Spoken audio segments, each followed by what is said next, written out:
dikenal dengan nama Seneca. Ini Seneca ini nama panggilannya, nama lengkap beliau Lucius Annaeus Seneca.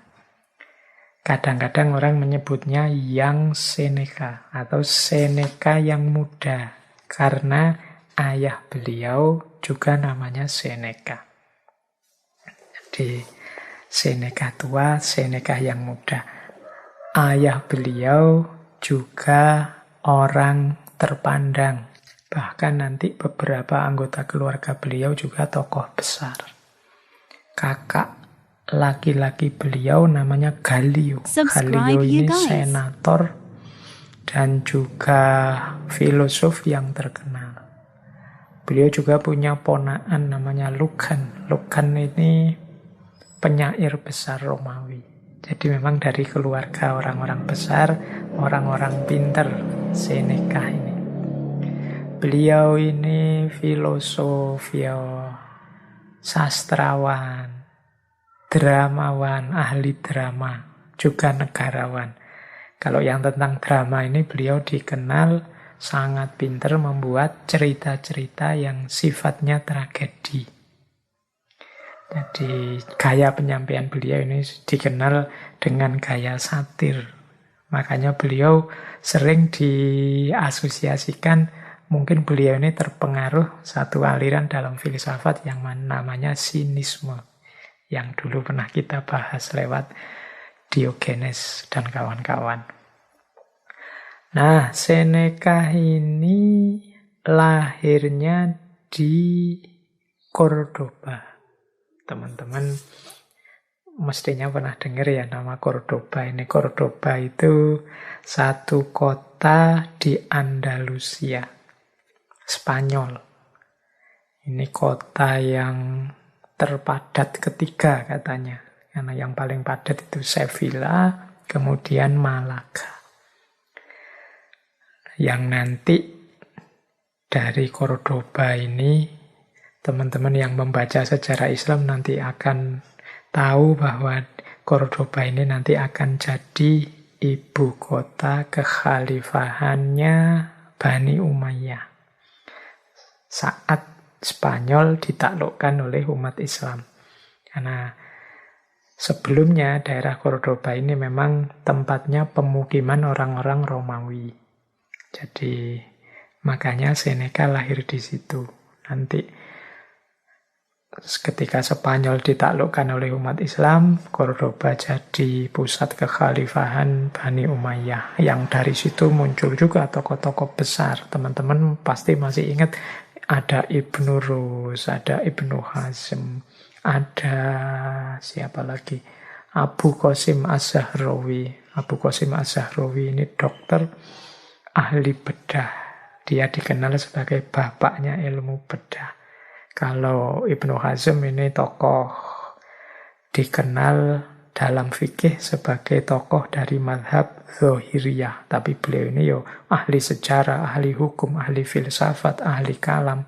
Bahkan beliau juga dikenal sebagai bapak perbandingan agama. Apalagi Ibnu Rus, teman-teman pasti sudah hafal dengan tokoh ini. Beberapa kali kita kaji dalam ngaji filsafat. Nah, dari tempat yang sama inilah dulunya lahir tokoh kita, Seneca. Orang pinter, filosof, cuma karena mungkin naskah-naskah dramanya yang isinya tragedi dan sinis itu dianggap menyinggung kerajaan saat itu. Pada saat kaisarnya Claudius, beliau ini hidupnya diasingkan.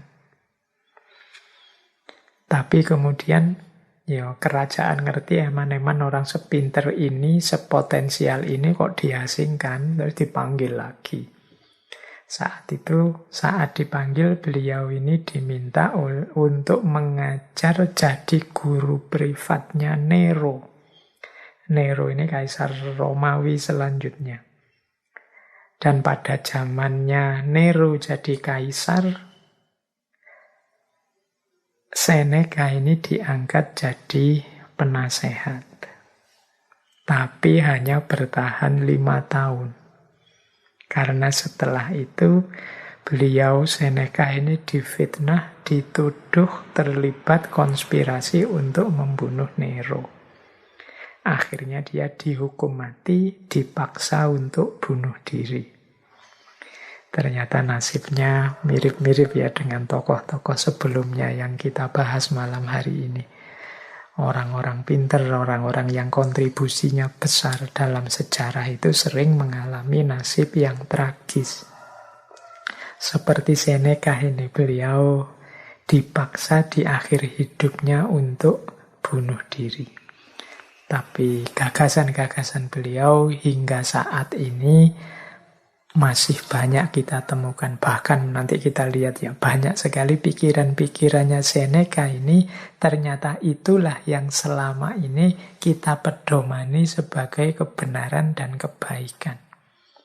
Jadi saya tidak akan menyatakan bahwa gagasan-gagasan Seneca itu untuk hari ini adalah gagasan-gagasan yang sama sekali baru atau sama sekali asing. Nah, insya Allah nanti banyak di antaranya yang teman-teman sudah paham. Dan mungkin malam hari ini teman-teman pernyataannya adalah, oh ternyata sejak zaman Seneca kebijaksanaan seperti ini sudah dikenal. Nah, mungkin itu sumbangan besar dari kajian kita malam hari ini. Baik, kita mulai teman-teman. Semoga sudah siap untuk memulai menjelajahi gagasan-gagasannya Seneca. Ya tentu saja tidak mungkin di satu sesi malam hari ini kita ungkap semua, kita eksplor semua. Sedikit-sedikit saja semampu kita. Untuk selanjutnya teman-teman yang tertarik atau ingin mengkonfirmasi, silahkan dicari di banyak buku. Baik yang versi bisa di-download gratis, biasanya buku-buku lama dalam bahasa Inggris itu ada filenya, atau yang buku-buku baru terjemahan-terjemahan, saya lihat mulai banyak terjemahan-terjemahan termasuk tentang Seneca ini, karya-karyanya Seneca.